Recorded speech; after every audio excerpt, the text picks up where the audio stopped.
Hello guys, welcome back to my YouTube channel. So today we are going to solve day 4 problem of this month on Leetcode.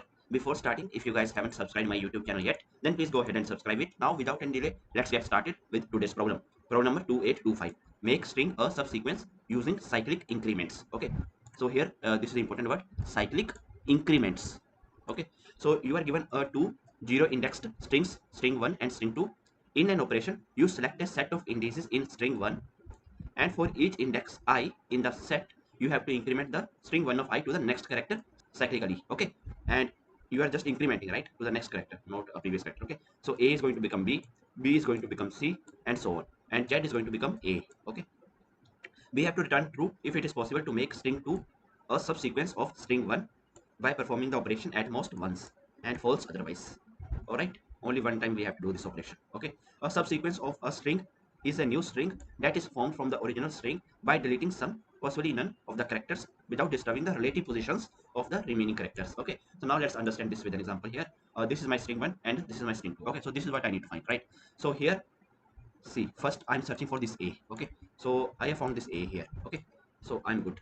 I have found this A, I'm good here. Okay, now if I found this A, so I'm going to move to this D. I'm going to search the D in the remaining part of this string 1. Okay, so here I can make this B to C, but I still didn't get a D. Okay, then I move further. I move to this C. I can make this C to D. Okay, so now I have found this D as well. Okay, and I this string 2 is ending here, right? So now I'm just going to return true. That's it. Okay, I'm going to search for A first. So here I'm going to increment Z to A. Okay, so this A is done. I move to next part.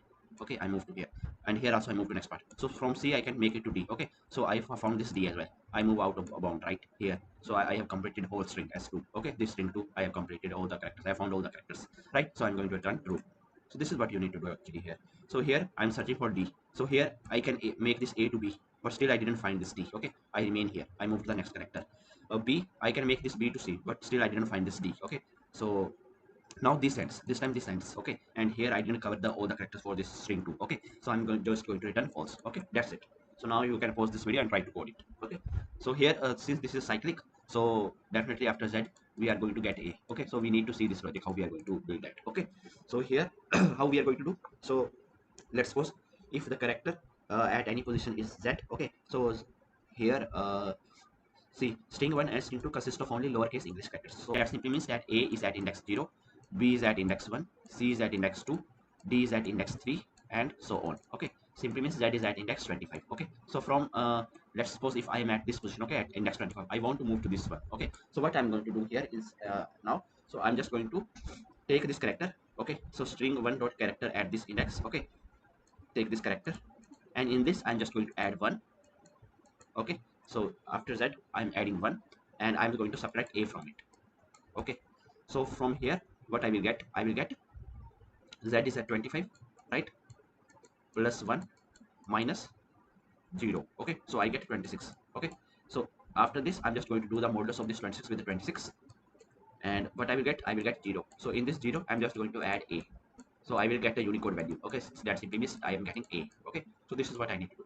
So I have to subtract A here, adding 1. Okay, and once I get the result I have to do the modulus with 26, and once I get this value I have to just add A to it. Okay, so let's see this in code. Okay, with code you guys will get better understanding.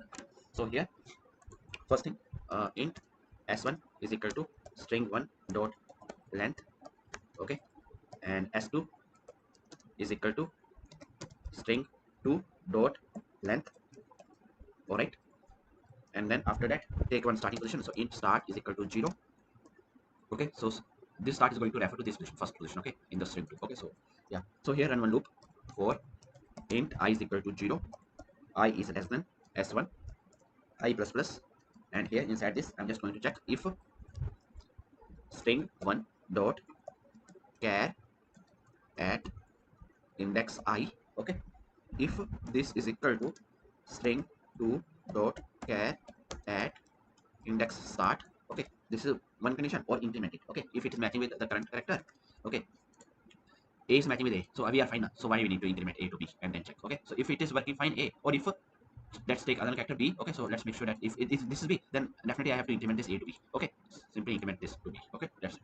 So this condition, or here again copy this. Oh, you can write, okay, string dot char at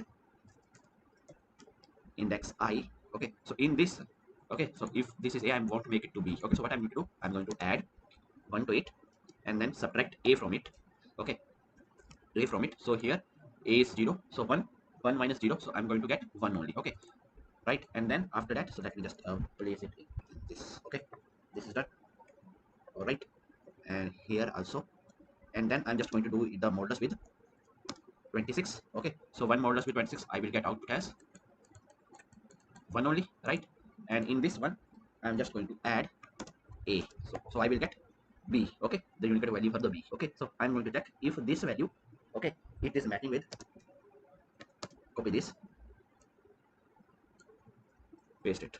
Okay, this is the case. In that case only, just increment the start index. Okay, so this index, okay, if I found this B, then just I'm going to search for the next one. Okay, so that's it, right?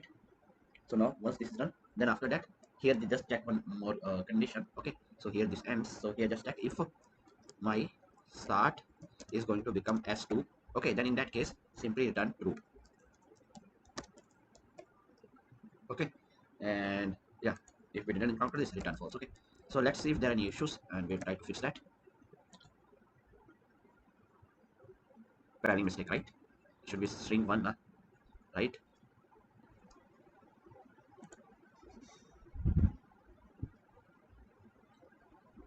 So now let's submit it. So see, our solution is accepted, right? So I hope that you guys are able to understand today's problem, and if you guys still have any doubts, then please feel free to ask in the comment section. Till then, keep coding and keep practicing. We'll see you in the next video. Thank you. Bye bye.